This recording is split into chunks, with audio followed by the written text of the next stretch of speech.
Hello बच्चों, good morning. आज हम ज्ञान एवं पाठ्यक्रम में जो सेकंड यूनिट थी उसके लास्ट टॉपिक विद्यालय व विद्यालय के बाहर की शिक्षा के बारे में पढ़ेंगे, यानी कि school education and education out of school वाले टॉपिक पर चर्चा करेंगे। तो यहाँ पर विद्यालय विद्यालय व विद्यालय के बाहर की शिक्षा, इस टॉपिक के बारे में बात करेंगे। तो पहला पॉइंट अपना है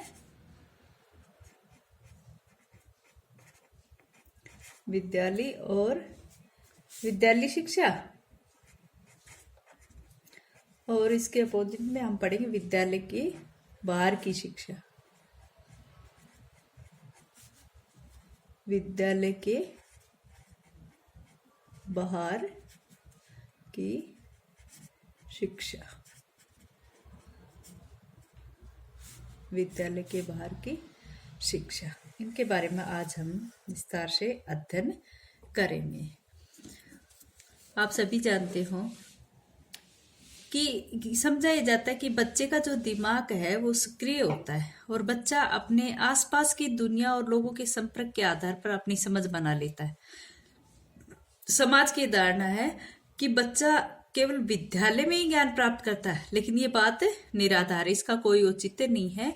क्योंकि जब बच्चा विद्यालय में जाता है उससे पहले वो अपने स्थानीय परिवेश से अंतःक्रिया कर लेता है, अपने भाई बहन से, अपने माता पिता से, घर परिवार के दूसरे लोगों से, उनके साथ रहता है और वो अंतःक्रिया के माध्यम से उस स्थानीय परिवेश से बहुत अधिक ज्ञान प्राप्त करके आता है। ठीक है, जो स्कूल का ज्ञान जो है उससे पहले भी बच्चा जो है बाहर से भी ज्ञान प्राप्त करके आता है अपने स्थानीय परिवेश आदि से। ठीक है, जो स्कूल में तो बालक सीमित ज्ञान प्राप्त करता है क्योंकि स्कूल का जो दायरा है वो सीमित होता है, और जो बाहर की जो शिक्षा है वो जीवन पर्यंत चलने वाली शिक्षा होती है और ज्ञान प्राप्त करने की कोई सीमा नहीं होती है। इसलिए हम सभी जो है विद्यालय और विद्यालय से बाहर औपचारिक और अनौपचारिक रूप से हम शिक्षा को प्राप्त करते रहते हैं। ठीक है, तो आता है कि विद्यालय शिक्षा में और विद्यालय शिक्षा के बाहर इन शिक्षाओं में अंतर कैसे करें ना। तो सबसे पहला आता है इसमें, एक प्रकार से विद्यालय शिक्षा का देखें तो सबसे पहले आता है हमारा पॉइंट क्षेत्र से संबंधित, मतलब कि इन दोनों का क्षेत्र कैसा है। तो विद्यालय शिक्षा का क्षेत्र कैसा होता है? विद्यालय शिक्षा का क्षेत्र जो है वो संकीर्ण होता है। आप सभी जानते हो कि विद्यालय शिक्षा का जो क्षेत्र है संकीर्ण होता है।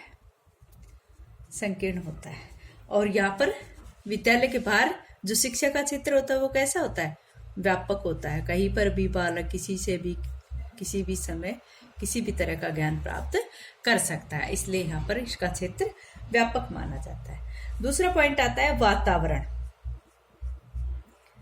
तो वातावरण, यहाँ पर जो वातावरण बनाया जाता है विद्यालय शिक्षा में जो वातावरण होता है वो कृत्रिम होता है, बनाया जाता है। एक बनावटीपन सा रहता है कि भाई कृत्रिम रहता है, उसको बनाया जाता है कृत्रिम साधनों के माध्यम से। और यहाँ पर जो है वो प्राकृतिक रूप में होता है। यहाँ का जो वातावरण होता है वो प्राकृतिक एवं स्वाभाविक होता है, अपने आप बन जाता है, स्वाभाविक। फिर आता है उद्देश्य, यानी कि उद्देश्य दोनों को क्या होते हैं, दोनों के उद्देश्य अलग अलग होते हैं। यहाँ पर जो विद्यालय शिक्षा है उसका उद्देश्य क्या होता है कि बालक का बौद्धिक विकास करना। बालक का, या मैं शॉर्टकट लिखती हूँ बेटा, वैसे मैंने पीडीएफ के द्वारा नोट्स आपके पास भेज रखे हैं। बौद्धिक विकास पर बल, यानी कि विद्यालय जो शिक्षा होती है उसका उद्देश्य क्या है? उसका उद्देश्य बालक का बौद्धिक विकास करना। लेकिन विद्यालय के बाहर की जो शिक्षा है उसका उद्देश्य क्या होता है? वो तो सर्वांगीण विकास करती है। इसका उद्देश्य सर्वांगीण विकास। ठीक है, इसमें अब आता है आगे कार्यक्रम। मतलब कि विद्यालय शिक्षा और विद्यालय के बाहर की जो शिक्षा है उसका कार्यक्रम क्या है? तो इसका जो कार्यक्रम है वो पूर्व निश्चित होता है, पूर्व में ही सब कुछ निश्चय कर लिया जाता है। पूर्व निश्चित, पूर्व निश्चित, पूर्व पूर्व में इसकी परिप्लानिंग कर ली जाती है कि बच्चे को फर्स्ट स्टैंडर्ड में क्या पढ़ाना है, सेकंड में क्या पढ़ाना है, या फिर अवधि के अनुसार पहले पीरियड में क्या पढ़ाना है, सेकंड में क्या, और क्या पढ़ाना है, किस विषय में क्या टॉपिक पढ़ाना है। तो ये पूर्व निश्चित होता है, लेकिन इसमें विविधता का अभाव रहता है। ठीक है। और ये क्या होता है, ये अनिश्चित होता है, ये इसके अपोजिट। इसमें कोई निश्चय नहीं होता है कि अब बच्चे को कब के किस प्रकार की शिक्षा दी जाती है, या फिर कहे कि आकस्मिक, अनिश्चित एवं आकस्मिक, अनिश्चित एवं आकस्मिक, जैसी भी सिचुएशन होती है उसी प्रकार की बच्चे को शिक्षा दी जाती है। आकस्मिक, ये मीनिंग है आकस्मिक। नेक्स्ट आता है अभिकरण। अभिकरण, अभिकरण जैसे कि वहां पर वो क्या बोलते हैं, एजेंसीज। तो इसमें अभिकरण क्या है, विद्यालय शिक्षा में ज्ञान प्रदान करने के अभिकरण क्या है, विद्यालय और पुस्तकें, पुस्तकालय, विद्यालय व पुस्तकालय, विद्यालय और पुस्तकालय यहाँ पर अभिकरण में आते हैं। ये जो ज्ञान प्रदान करने में हमारी सहायता करते हैं ना। ठीक है, विद्यालय शिक्षा। लेकिन यहाँ पर कौन है, यहाँ पर तो पूरा परिवार है, समुदाय है, और विभिन्न प्रकार के जो धर्म संस्थान है वो भी शिक्षा देने में, धर्म संस्थान है, या फिर कहे कि राज्य, देश, जो भी है सब कुछ इसके अंतर्गत आ जाता है। ठीक है। तो ये आपके किस में आता है, अभिकरण के अंतर्गत, अभिकरण के अंतर्गत।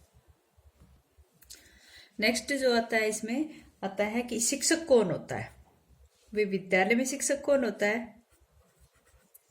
पढ़ाने वाला कौन होता है, अध्यापक होता है। एक मतलब कि एक विषय का निश्चित अध्यापक, निश्चित या कहें कि निश्चित व्यावसायिक, अलग अलग विषय के अलग अलग जो अध्यापक होते हैं वो होते हैं यहाँ पर निश्चित व्यावसायिक शिक्षक। और यहाँ पर शिक्षक कौन कौन होते हैं, यहाँ पर तो छोटे बड़े माता पिता सब आ जाते हैं। माता पिता, कई बार छोटे भाई बहन भी यहाँ पर शिक्षा देने में पीछे नहीं हटते हैं। माता पिता, बड़े भाई बहन हो या छोटे हो भाई बहन, या फिर समाज के और अन्य लोग हो, मित्र मंडली हो, पड़ोसी हो, ये सारा समुदाय वगैरह यहाँ पर शिक्षक होते हैं। किसमें, विद्यालय के बाहर की शिक्षा में। नेक्स्ट आता है इसमें अवधि। इसकी अवधि क्या होती है, विद्यालय में अवधि क्या होती है, 4 से 5 घंटे। ठीक है। और यहाँ पर तो जन्म से मृत्यु पर्यंत, जन्म से मृत्यु पर्यंत हम कुछ ना कुछ सीखते ही रहते हैं। ठीक है। तो विद्यालय का जो शिक्षा है वो नियंत्रित परिस्थितियों में दी जाती है।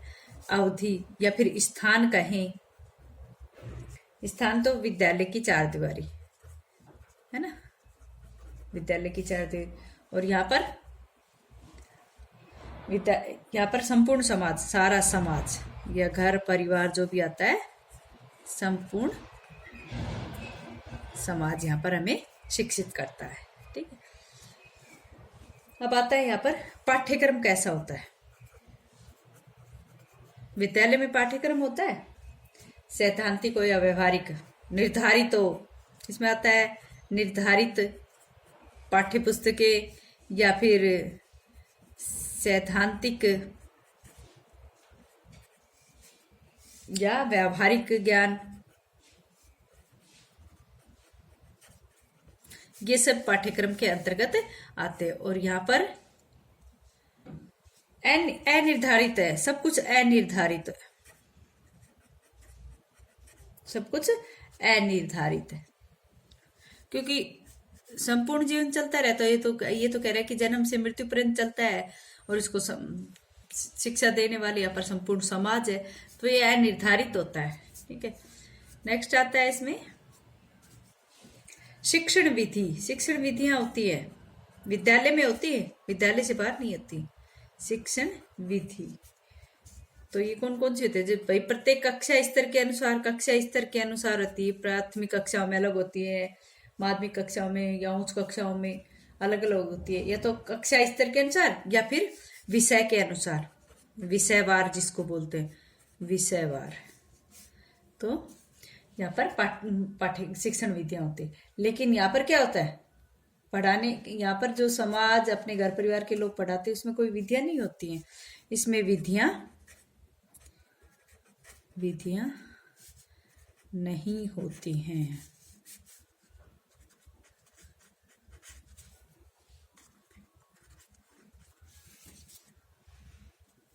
अब यहाँ पर आता है मूल्यांकन।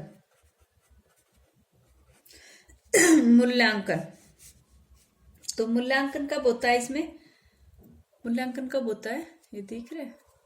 मूल्यांकन यानी कि सत्र की समाप्ति पर मूल्यांकन होता है। कोई भी सेशन चलता है उस सत्र की समाप्ति पर, या फिर कहे कि पाठ्यक्रम की समाप्ति पर, पाठ्यक्रम की समाप्ति पर, या फिर हम कहें कि कोई भी लिखित या प्रायोगिक परीक्षा के बाद, ठीक है, प्रायोगिक परीक्षा के बाद यहाँ पर मूल्यांकन होता है, ठीक है। और यहाँ पर मूल्यांकन कब होता है? कोई भी निर्धारित या फिर लिखित या मौखिक कोई भी किसी भी प्रकार का मूल्यांकन यहाँ पर नहीं होता है। यहाँ पर जीवन भर परीक्षाएं ही चलती हैं। क्या होती है?